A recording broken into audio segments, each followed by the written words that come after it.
laporan yang tidak ada gunanya atau tidak ada manfaatnya ya bagi seluruh masyarakat. Saya kira itu. Video yang tadi dipertanyakan video apa sih?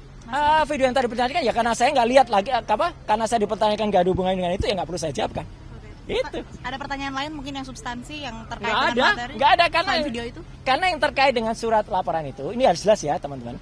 Jadi ini clear banget ya. Ini clear banget. Jadi LP itu ada pelapornya, tapi lucunya nggak ada terlapor. Sekali lagi ya, tidak ada nama terlapor. Jadi untuk para kuasa hukum yang kemarin sudah nyebut-nyebut nama, inisial dan sebagainya, hentikan tindakan-tindakan seperti itu tidak bagus ya untuk masyarakat. Karena ternyata tidak ada terlapornya. Jadi kalau tidak ada terlapornya saya nggak perlu jawab. Karena kalau saya menjawab, jangan-jangan saya nanti jadi saksi. Kalau jadi saksi dan saudara yang terlapor itu adalah saksi saudara saya, ya saya nggak boleh jadi saksi. Atau misalnya yang terlapor itu adalah untuk pribadi. Loh, saya malah nggak boleh lagi itu untuk menjawab seperti itu. Daripada itu mubazir, ya lebih baik dari awal saya tanyakan terlapornya mana.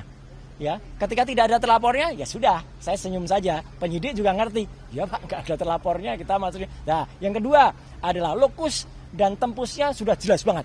Ya, terjadi di Jakarta Selatan nggak ada Rabunya, tapi tanggal 26 Maret 2025.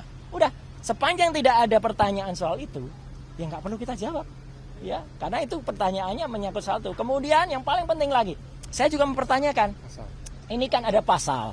Ya, di samping pasal 311, 310, 27 ayat A, ada juga pasal yang mau dimasukkan ke dalamnya ya, pasal yang diselundupkan. Saya nggak tahu menyelundupkan siapa. Ya gitu. Itu pasal 32 dan 35 Undang-Undang ITE. Kebetulan dulu saya ikut merancang Undang-Undang ITE bersama teman-teman yang lain. Pasal itu tujuannya, sekali lagi saya ulangi, adalah untuk transaksi elektronik supaya Indonesia itu diselamatkan dari perdagangan internasional dan kita bisa ikut. Bukan pasal untuk mempidanakan orang. Jahat sekali kalau ada orang menggunakan pasal itu untuk mempidanakan seseorang. Kayak dulu kasus Mbak Prita Mulyansari. Jahat sekali. Ya, Omni Batavia waktu itu mempidanakan Mbak Prita gitu loh. Sama dengan ini. Karena pasal itu ancamannya sangat tinggi. Dan pasal itu misalnya, saya kasih contoh. Ada orang ya mentransfer 1 juta. Kemudian dalam bukti transfernya saya ubah jadi 10 juta. Itu saya bisa kena pasal itu. Di pasal 32. Ada orang memposting sebuah dokumen elektronik namanya ijazah misalnya. Dia katakan itu asli gitu. Padahal ternyata orang yang punya ijazah mengatakan saya nggak pernah mengeluarkan ijazah itu loh. Lah berarti yang memposting ijazah itu salah seorang kader dari partai itu kena pasal itu harusnya. Justru itu ya kalau yang smart begitu. Jadi saya tadi tanya dokumen elektroniknya mana? Belum ada Pak dokumen elektroniknya. Ya sudah. Kalau belum ada dokumen elektroniknya ya nggak usah diterima. Jadi saya tadi tidak minta berhenti, tapi memang selesai pemeriksaannya.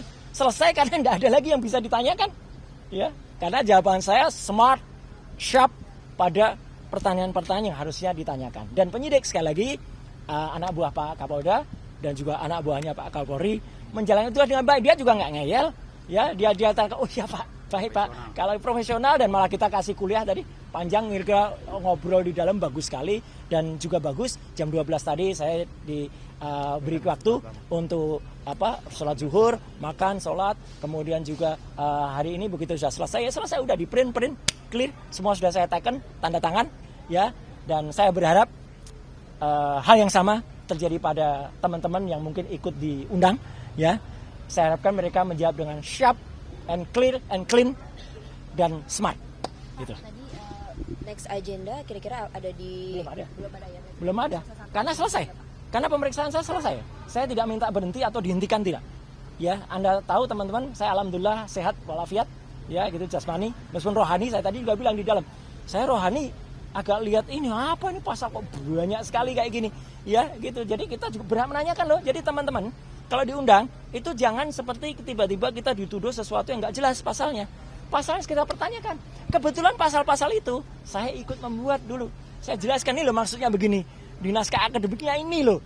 Jadi harus ngerti pasal itu. Bukan asal kemudian ada pasal ini dipakai untuk mempidanakan orang. Jangan sampai ya. Jangan kita malah justru memiliki mens rea atau niat kurang baik untuk mempidanakan orang. Hati-hati. Mas Roy, siapa lagi yang diperiksa? Masih ada Dokter Tifa di dalam. Dan moga-moga Dokter Tifa juga sama. Moga-moga bisa smart dan clear dan menjawab. Tapi ya kita berdoa saja dan moga-moga kalau ada teman-teman yang lain ya, saya berharap tidak banyak lagi yang harus dibuat dipanggil atau bahkan dibikin susah dengan ada laporan yang nggak jelas. Ya. Ini laporannya nggak jelas ini. Laporan kok nggak ada yang terlapor. Sekali lagi loh ya, bohong kalau dikatakan sudah ada terlapornya. Nggak ada. Dalam klarifikasi itu belum ada terlapornya. Ya, itu ya.